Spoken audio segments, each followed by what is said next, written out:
তুমি জানো না যে সুদের ছোট্ট গুনাহ তোমার কলিজার টুকরা আম্মা জানের সাথে জিনা করার গুনাহ? তুমি এত বড় অভদ্র ছেলে কেন? তোমার কপাল এত ভালো কেন যে নিজের আপন মায়ের সাথে জিনার গুনাহ আমলনামায় জমা করতেছো? তোমার লজ্জা নাই?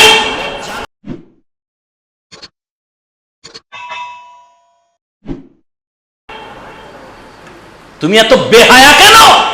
নির্লজ্জ কেন তুমি?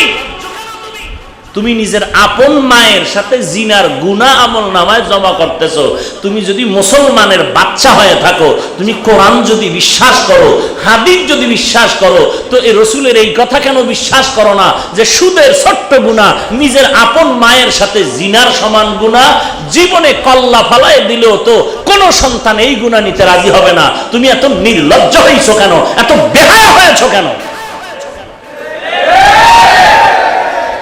তোমার মতো যুবক কোটি টাকার ব্যবসা করে, RAB, army, police, BDR, OC, DC, SP, IG, উকিল, ব্যারিস্টার চাকরি করে, ব্যবসা করে, 1 টাকাও হারাম খায় না? নাই?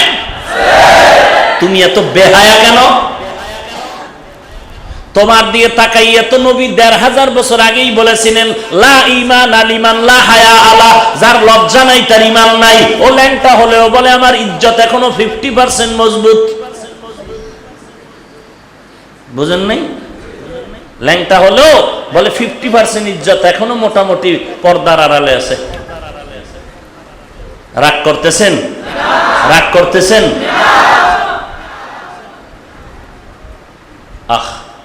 সুদের খাতায় নাম রাখলে নামাজ কবুল হবে না, জিকির কবুল হবে না, তেলাওয়াত কবুল হবে না, দান কবুল হবে না, মসজিদ বানাইলে সওয়াব হবে না, মাদ্রাসা বানাইলে সওয়াব হবে না, রাস্তাঘাট বানায় দিলে সওয়াব হবে না। সুদের খাতায় নাম রাখিয়া বাইতুল্লাহ হজ করলে একটা লাব্বাইকও কবুল হবে না।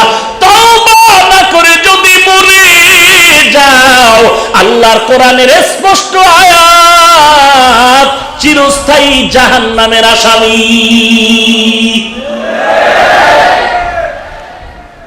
খাইলে কম খাইস না, খাইয়া মর। যেহেতু মরবি খাইয়াই মর, পায়খানা কম খাইয়া লাভ কি? যত খাবি বেহায়ার মতো খাইয়াই মর। কপাল খারাপ, হেদায়াত নাই, কি করার? হেদায়াত তো নাই। কেউ বললে আবার তার বিরুদ্ধে লাগে। লাগেনি? তুই লাগলেও কি না লাগলেও কি, তোর কপাল যে খারাপ, আমি বললেও খারাপ না বললেও খারাপ। আমার বাপের কথা না কোরআনের কথা?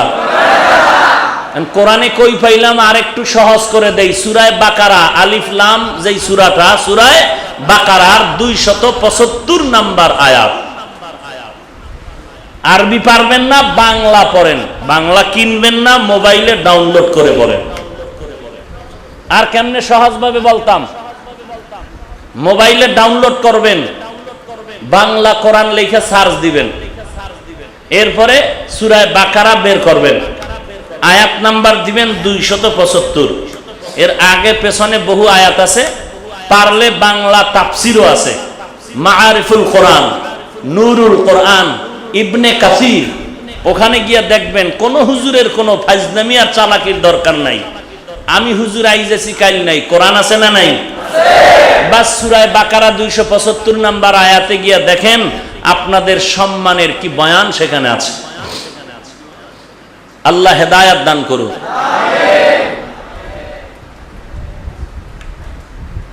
এরপর কি বন্ধ হবে নাকি? হ্যাঁ হবে? জীবনও না, তো কিয়ামত আইছে।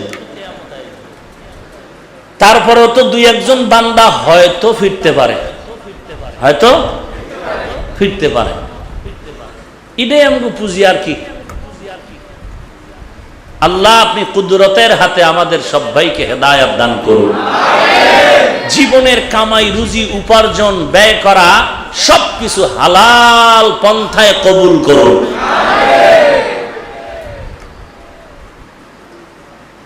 রাগ করতেছেন আপনারা না? মানুষ কত দুর্বল, মানুষের মতো দুর্বল জমিনে আর কেউ নাই।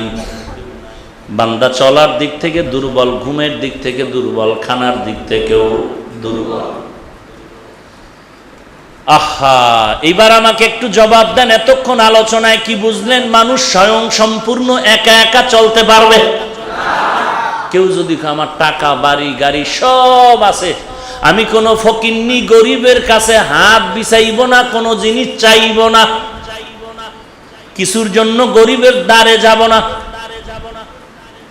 যদি এরকম কোনো বড় লোক চ্যালেঞ্জ করে, আমি কোনো গরিবের অনুদান নিব না, গরিবের কোনো করুণার পাত্র হব না, গরিবের থেকে আমি কিছু কারো মাধ্যমেও আমি নিব না, তাহলে ওই বান্দার না খাইয়া মরা ছাড়া উপায় নাই। ওরে না খাইয়া মরা মানি গরিব না থাকলে বড় লোক টাটকা পঙ্গু হয়ে যাবে। ঘরে পাক শাক কে করে? স্ত্রী। নাউজুবিল্লাহ, কিসের স্ত্রী পাক করবে?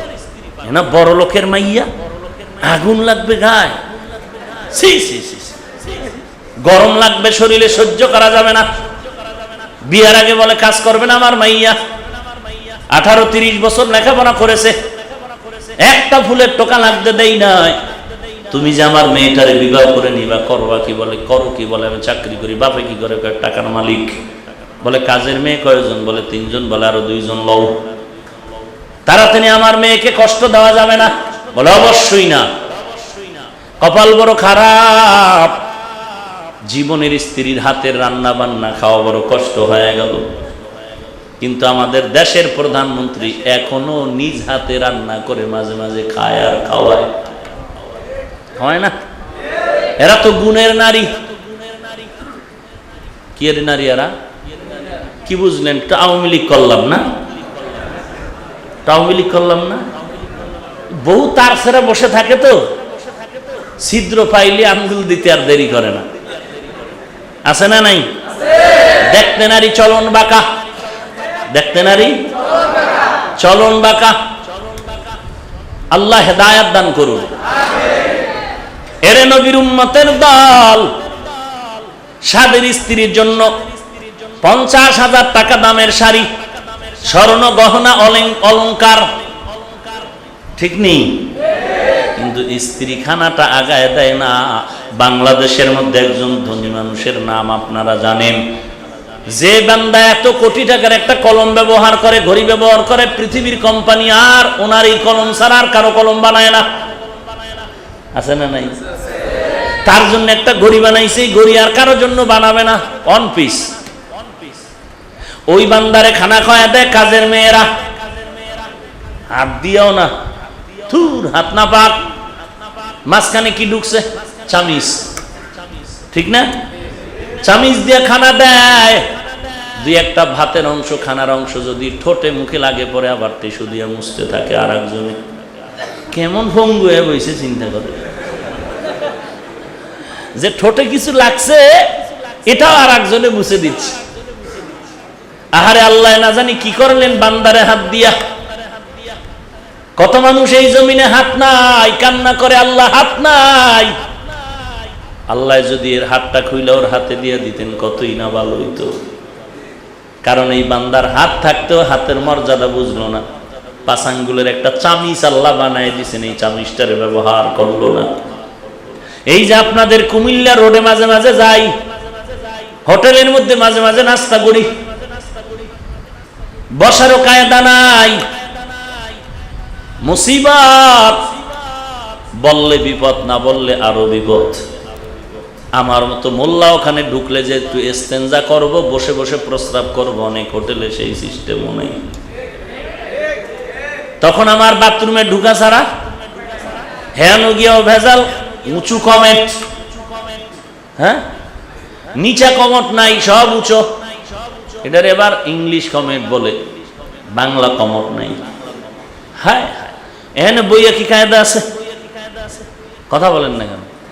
আছে বাবার কায়দা। আর মসজিদের মধ্যে আর কি কইতাম? কপাল বড় খারাপ।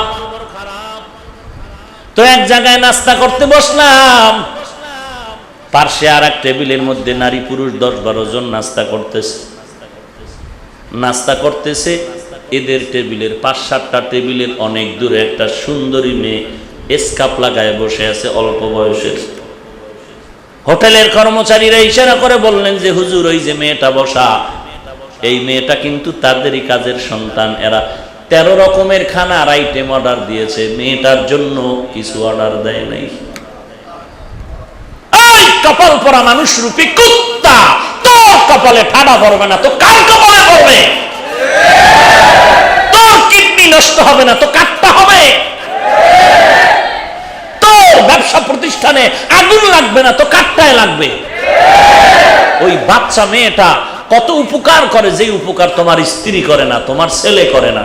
জুতা মুছে দেয়, দিবে স্ত্রী জুতা মুছা? ওরে খোদা, চৌধুরী বংশের দিবে লঙ্গি ধুইয়া দিবে? ছেলেটারে যদি বলেন এই বাবা এই 5 তলা বিল্ডিং তোর নামে লিখে দিলাম, ধন্যবাদ। শোন শোন, কথা শেষ না বলে কি বলে, আর এক জায়গায় 13 বিঘা জমি আছে তোর নামে। বাবা এত তাড়াতাড়ি দেন কেন, বিষয়টা কি? বলে বিষয় আর কিছুই না, আমি তোর জন্মদাতা বাবা, তোর দায়িত্ব হলো তুই যে জমির মালিক, বিল্ডিং এর মালিক, ভাড়া উঠাইয়া সব তুই খাবি, আর আমার পক্ষ থেকে তোরে ডেলি 5000 টাকা দিব। ধন্যবাদ বলে ধন্যবাদের আগে কথা শোন, তোর একটা ডিউটি হলো তুই প্রতিদিন আমার জুতাটারে মুইসা দিবি। একটু আল্লাহর মোহাব্বত নিয়ে, ইমান নিয়ে বুকে হাত দিয়ে বলবেন, কোনো বড় লোকের সন্তানকে যদি এমন বলে বিল্ডিং লিখে দিবে, জায়গা লিখে দিবে, দৈনিক 5000 টাকা দিবে, সব ভাড়া শেখাবে, এমন একটা বড় লোকের সন্তান কি রাজি হবে বাবার জুতা মুইসা দিতে প্রতিদিন? হবে? অথচ কর্মচারী মুইসা দেয়নি। তুমি জুতা নিয়ে হাঁটতেছো, জুতা মুছে দেয়, তোমার লঙ্গি ধুয়ে দেয়, কাপড় ধুয়ে দেয়, বাথরুম পরিষ্কার করে দেয়, খানা পাকায় সামনে আগায় দেয়, প্লেটটারে ধুয়ে দেয়, হাত দুইটারে মুছায়া দেয়, তার বেতন দাও মাত্র 5000 টাকা। চাইতে গেলে আবার ধমকাও। এরপর ঈদের বাজার নাই, জামা কাপড় নিজের ছেলে মেয়ে স্ত্রীর অভাব নাই, আর কাজের মেয়েটা কান্না করে জামা কিনার টাকা এখনো হাতে নাই। তোর কপালে শান্তি দিবে খোদায়, খোদায় তোর সাথে ঠেকা। রাগ করেন? এটি ওয়াজ হইল? হায় হায় হায়, রাগ করতেছেন? মাফ করে দিন, মাফ করে দিন, আল্লাহর রাস্তায় মাফ করেন। উদ্দেশ্য আমার একটাই, আজকে দ্বন্দ্ব, তুমি চরমনাই না তাবলিগ না কওমিয়া না আলিয়া নাকি স্কুল না কলেজ। আফসুস, আজকে তো তর্ক হবে তুই নামাজ পড়ো কিনা, পর্দা করো কিনা, হালাল খাও কিনা, নবীর সুন্নাত মানো কিনা, এগুলি নিয়ে হবে তারতম্য, এগুলি নিয়ে হবে দ্বন্দ্ব। এই মেয়ে তুমি নামাজ পড়ো না কেন, পর্দা করো না কেন, জিকির করো না কেন, টুপি পরো না কেন, দাড়ি রাখো না কেন, নবীর সুন্নাত মানো না কেন, তোমার নখগুলো কাটতে নবীর সুন্নাত নাই কেন, চুল কাটার মধ্যে নবীর সুন্নাত নাই কেন, ঘুমের বিছনায় দরুদ শরীফ নাই কেন, মসজিদ থেকে বের হইতে দোয়া পড়ো না কেন, ঢুকতে দোয়া পড়ো না কেন, গরিবের হক ঠিক মতো আদায় করো না কেন, সন্তানের হক আদায় করো না কেন, স্ত্রীর হক আদায় করো না কেন। এগুলো না করলে তো দুনিয়াতেও ফিডা, কবরেও ফিডা, হাসরেও ফিডা। এ নিয়ে দ্বন্দ্ব নাই। দ্বন্দ্ব তুই চরমনাই করো কেন, দ্বন্দ্ব করে তুই তাবলিগ করো কেন, দ্বন্দ্ব করে তুই 20 রাকাত তারাবি পড়ো কেন, দ্বন্দ্ব করে তুই জোরে আমিন বলো না কেন? করেনি? কেমন ফিডা দরকার? কিন্তু ফিডা আমি না দিলেও তো ফিডা দেনেওয়ালা আল্লাহ আসেনি। हकीकत से तो दुनिया बेखबर है, दुनिया की नुमाइश पर नजर है, नमी गुयम के अज दुनिया जुदा बाश, बहर कारे के बाशी बा खुदाबा। भाईरा আমরা তো ডায়েরি দেখে ওয়াজ করতে পারি না, শিখি নাই। এই নিজে বৈশা একটা খুতবা পড়তেছিলাম, আয়াত কি পড়বো তাও নির্ধারণ করে আসি নাই, পড়তেছি পড়তেছি হঠাৎ খেয়ালের মধ্যে এই আয়াত এসে গেল। আমরা এতটুকু বিশ্বাস করি, আল্লাহর কাছে বলি, আল্লাহ যেই জায়গায় যেই কথা বললে আমার উপকার উম্মতের ফায়দা হবে, ওই কথা বলার তৌফিক তুমি দান করো। এখন এই কথাগুলো যে আমি বলতেছি রেকর্ডিং করে মুখস্থ করে আসছি, বলেন আল্লাহ পাক হয়তো এই কথাগুলো এখানের জন্য কল্যাণ হতে পারে, আল্লাহ ভালো জানেন, ওই কথাগুলো বলতেছি। হয়তো অনেকের মনে কষ্ট যাইতে পারে, আল্লাহর হস্তে ক্ষমা চেয়ে নিলাম, কারণ কোন দলাদলি আর দালালি নাই। মাকসাদ একটাই, জান্নাত চাই, জাহান্নাম থেকে বাঁচতে চাই। আপনারা চাননি? জান্নাত চান কিনা? জাহান্নাম থেকে বাঁচতে চান কিনা? এলাকার মুসলমান, কে চরমনাই, কে উজানি, কে বাহাদুরপুর, কে সারসিনা, কে ফুরফুরা, কে জয়পুরি, কে দাঁড়াইয়া ইয়া নবীর পার্টি, কে বসে সালাম দেয়, কে বসে দুরূদ পড়ে, কে নবীর আশিক, কে এই জমিনে তাবলীগ করে, কে কলেজে পড়ে, কে ভার্সিটিতে পড়ে, কে আলিয়া মাদ্রাসায় পড়ে, কে কওমি মাদ্রাসায় পড়ে, কোন ভেদাভেদ থাকবে না। মরণের চিন্তা করে দেখে মুমিন, মরণকালে কাফন হবে সকলের তিনটা সমান, কবরের সাইজও হবে সমান। কে সারসিনার মুরিদ? ভেদাভেদ থাকবে নি? কাফনের মধ্যে লেখা থাকবে আমি সারসিনা? আমার মরণের তিন কাপড়ে লেখা থাকবে আমি তাবলীগ করি? লেখা থাকবে? আহা, কেন ভাবি না রে বান্দা, মরণকালে সকলের মৃত্যুর কাফন সমান, নাকি আপনাদেরটা কালো আমারটা সাদা? কেন আপনি কালো টুপি মোহাব্বত করেন, মরণের সময় কাফন হবে কালো? হ্যাঁ, দেখছেন নি কারবারটা কি?